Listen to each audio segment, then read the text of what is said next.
பாரதம் பூமி கிரகத்தோட புராதன நிலம்.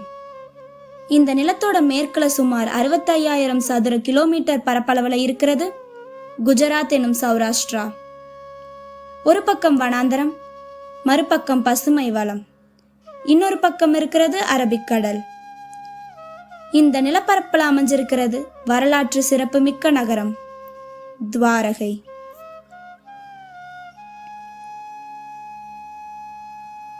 கோமதி நதியும் அரபிக்கடலும் சங்கமிக்கிற இடத்துல உள்ள நகரம், நம்பிக்கை மற்றும் வரலாற்றை இணைக்கும் இடம் துவாரகை. 50,000ற்கு குறைவான மக்கள் தொகையை கொண்டது. இந்த நகரம் பல காலகட்டங்கள்ல பலரால் ஆட்சி செய்யப்பட்ட இடம். குப்தர்களின் ஆட்சி காலத்தில் துவங்கி ரஜபுத்திரர்கள், மராட்டியர்கள், முகலாயர்கள் மற்றும் ஆங்கிலேயர்கள் வரையான துவாரகையின் முதலாம் வரலாற்று குறிப்பானது குஜராத்தோட பால் நகர்ல உள்ள 16ஆம் நூற்றாண்டிற்கு தொடர்புடைய பாலித்தானா காப்பர் பிளேட்ஸ்ல இருக்கு. பக்தர்களுக்கு இந்த ஸ்தலம் என்னைக்கும் தேவபூமி. இந்தியாவோட 4 புனித ஸ்தலங்கள்ல ஒன்று, 7 பவித்திர நகரங்கள், சப்தபுரிகள்ல ஒன்று. இந்துக்களின் தர்மகந்தத்தின் படி சப்தபுரிகள்ல சஞ்சமிக்கிற பகவான் சிறப்புற்றவர்னும் அவர் அருளாசி உயர்வு பெற்றிருக்கும்னு கருதப்படுது.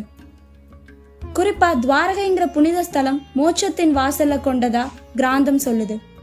இதை நிறுவனவர் ஸ்ரீ கிருஷ்ணர். பகவான் விஷ்ணுவின் 8ஆம் அவதாரமான கிருஷ்ணாவதாரத்துல அவருக்கு பல ரூபங்கள் உண்டு, அனைத்தும் பூஜிக்கப்படுது. மதுராவில காராகிரகத்துல கிருஷ்ணர் பிறந்திருந்தாலும் அவரின் தந்தை வசுதேவன் குழந்தையை காக்க கோகுலத்துக்கு கூட்டிட்டு போனாரு. அங்கு மாடுகளை மேய்ச்சு வெண்ணெயை திருடி ராதை மற்றும் கோபியரோடு ராசலீலைகளை நடத்தி வளர்ந்த ஆளானாரு.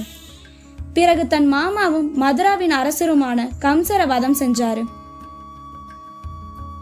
கம்சனோட மாமனார் ஜராசந்தன் தொடர்ந்து தாக்குனதுனால தன் பிரஜைகளோடு கிருஷ்ணர் சௌராஷ்டிரா வந்து துவாரகையை தோற்றுவித்தார். பாரத போர்ல அர்ஜுனனுக்கு சாரதியா வழிகாட்டி கீதையை போதித்து இந்த உலகத்திற்கு கர்மம் எனும் சித்தாந்தத்தை வழங்கினாரு. கிருஷ்ணரின் இந்த கதை கிழக்கு மற்றும் மேற்கு பாரதத்தை இணைக்கும் கதை. துவாரகையின் கிருஷ்ணராகப்பட்டவர் மகாபாரதத்தோட கிருஷ்ணர். இவர் மதுராவை விட்டு விலகி வந்த கிருஷ்ணர். ஜராசந்தன் மதுராவை துவம்சம் பண்ண 18 தடவை அதை அட்டாக் பண்ணி டெஸ்ட்ராய் பண்ணான். அதுக்கப்புறம் ஸ்ரீ கிருஷ்ணர் பிறந்த இடத்தை விட்டு வனாந்திரமா இருந்த மேற்கு நோக்கி வந்து கடற்கரை பகுதியான துவாரகையை வசிப்பிடமாக்கிட்டாரு. துவாரகையை தோற்றுவிக்க ஸ்ரீ கிருஷ்ணர் சமுத்திரதேவன் கிட்ட இடம் வேண்டி தேவர்களின் ஆர்கிடெக்டான விஸ்வகர்மா உதவியோடு இரவோடு இரவா துவாரகையை நிறுவனாராம். பெரும் நுழைவு வாய்களை கொண்டிருக்கிற இந்த பொன்னகரம் வாஸ்துக்கலைக்கு அடையாளமா விளங்குது. ஸ்ரீ கிருஷ்ணர் குருஸ்தேத்திரத்துல தர்மத்தை ஸ்தாபிச்சதுக்கு அப்புறம் அவருக்கு காந்தாரி மூலமா சாபம் கிடைச்சது.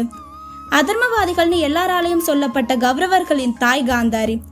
கௌரவர்கள் இறக்க வேண்டியவர்கள்னாலும் கற்புக்கரசியான காந்தாரி தன் பிள்ளைகளை கொண்ட கிருஷ்ணர் செஞ்சது அநியாயம்னு கருதி அவரோட குலம், கோத்திரம், பிள்ளைகள் அனைவரும் வம்சமே அடியோட அழியணும்னு சொல்லி அவரோட நகரமும் கடல்ல மூழ்கி அழியணும்னு சாபம் விட்டாங்க.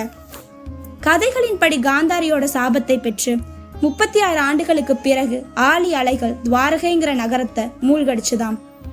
ஹரிவன்ஸ் புராணத்தின் படி துவாரகை அழியறதற்கு முன்னாடி கிருஷ்ணர் அங்கிருந்து சென்றதா தெரியுது. பின் சிறிது காலம் கழித்து அவர் பூலோகம் விட்டு தன்னுடைய இடமான வைகுண்டம் சென்றாராம்.